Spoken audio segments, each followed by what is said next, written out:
नमस्कार मित्रांनो, मंथन चॅनलमध्ये आपलं स्वागत आहे।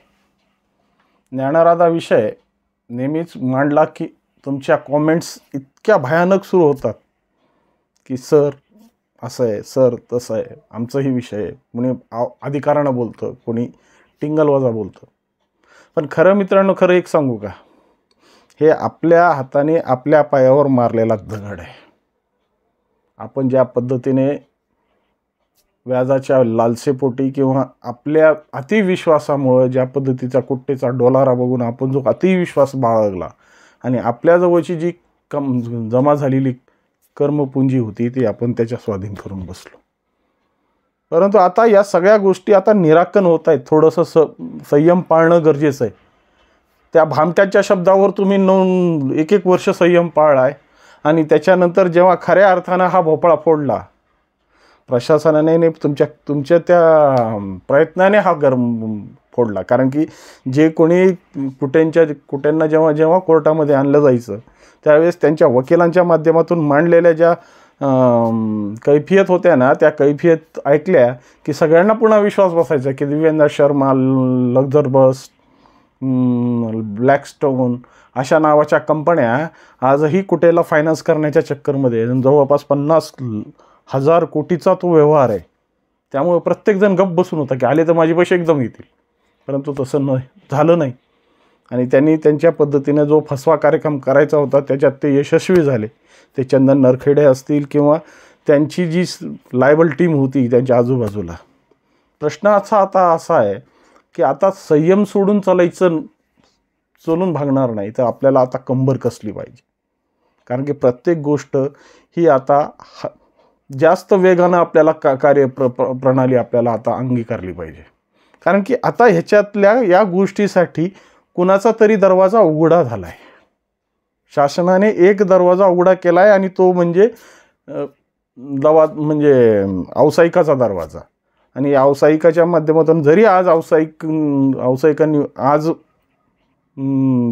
ते उद्या चार्ज घेतील की नाही याच्याबद्दल शंका आहे, परंतु त्याची सुरुवात झालेली आहे। आणि या सुरुवातीच्या माध्यमातून आता प्रशासनाला दडपण आणण्याची वेळ आलेली आहे की प्रशासनाच्या माध्यमातून जे काही अहवाल आहेत या 52 शाखेचे, कारण की वेगवेगळ्या पद्धतीचा विषय आता सामोरे येतोय। सगळ्यात मोठा म्हणजे मी त्यांच्याशी चर्चा केली असता त्यांच्यासमोर आता गोल्ड लोनचा सगळ्यात मोठा प्रश्न तोंड फाडून उभा आहे।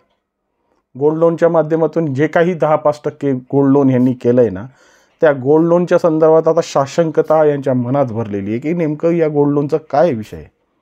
कारण की आता या सगळ्या गोष्टीच्या स्क्रुटन्या करून, म्हणजे त्यासाठीच मागच्या व्हिडिओमध्ये म्हणलं होतं की ह्याच्यात व्यावसायिक आणण्यापेक्षा अगोदर प्रशासक आणणं गरजेचं होतं। कारण की या गोष्टी बारीक गोष्टी ज्या आहेत त्या पडताळून की या सगळ्या गोष्टी म्हणजे गोल्ड लोन किती आहे, STL किती आहे, म्हणजे प्रॉपर्टी लोन किती आहे, कर्जवाहन लोन किती आहे आणि कुटे अँड सन्सला यांनी किती खैरात वाटली, यांचं सगळ्यांचा ताळमेळ जमा खर्च। आणि सगळ्यात मोठा गोष्ट म्हणजे ज्या पद्धतीनं आता त्या मोची पिंपळगावच्या इंडस्ट्रीजमध्ये चोऱ्या व्हायला सुरुवात झाली अशी मार्केटमध्ये चर्चा आहे।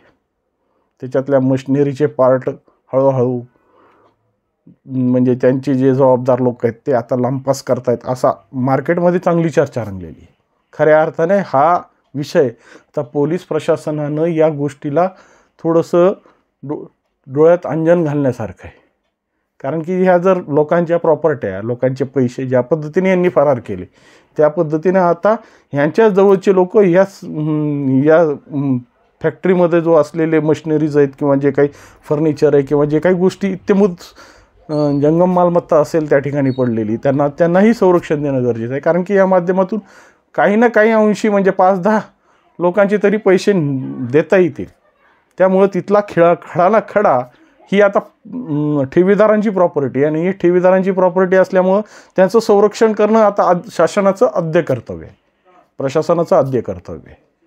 त्यामुळं आता या सगळ्या गोष्टींना आता सर्वसामान्य ठेवीदारांना खऱ्या अर्थानं कंबर कसून या गोष्टीची जर थोडीशी सहनिशा केली आणि ज्या पद्धतीनं आता आपण या गोष्टीचा पाठपुरावा करू किंवा ही ज्या पद्धतीने आता ज्या जाधव साहेबांनी पदभार घेतल्यानंतर त्यांच्या समस्येच्या माध्यमातून एखादं शिष्टमंडळ जर या संदर्भित लोकांशी भेटलं म्हणजे शासनाशी जो आता स्थापन होणार आहे, तर ह्याला अधिक वेग मिळेल आणि आपले प्रश्न लवकरात लवकर सुटायला मार्ग होतील.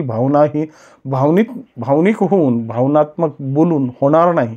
तर सर्वसामान्यांनी आता डोळ्यात कंबर कसून या प्रशासकीय गोष्टी आणि या संदर्भात राजस्थानी मल्टी स्टेट कोऑपरेटिव्ह सोसायटीच्या ठेवीदारांनी चांगली कंबर कसलेली आहे. परळीतले खूप जण माझ्याशी संपर्कात आहेत. ते वारंवार बोलत आहेत की ते हायकोर्टात त्या प्रत्येक गोष्टीशी पाठपुरावा करत आहेत. त्या पद्धतीने ज्ञानराजाच्याही ठेवीदारांनी आता या पद्धतीने कंबर कसून एकत्र येऊन कामाला लागलं पाहिजे. कारण की एकीचं बळ हे सक्षम असतं हे आपण या निवडणुकीत दाखवून दिलं. ज्या पद्धतीनं भरघोस अधांतरित लोकांना न ठेवता आपण एक चांगलं पाठबळ देऊन त्यांच्या कर्तव्याला आता त्यांना जागं केलं आहे. त्या पद्धतीचं आता आपल्या कर्तव्याला आपल्याला जागं व्हावं लागेल आणि या प्रशासनाकडून आपला प्रश्न लवकरात लवकर मार्गी काढून सर्वसामान्य माणसाला म्हणजे जो कोणी काही सर्व छोट्याच्या छोट्या ठेवीदारापासून तर मोठ्या मोठ्या ठेवीदारापर्यंत हा विषय कशात चांगल्या पद्धतीने निकाली काढता येईल याच्यासाठीच कंबर कसूया. नमस्कार.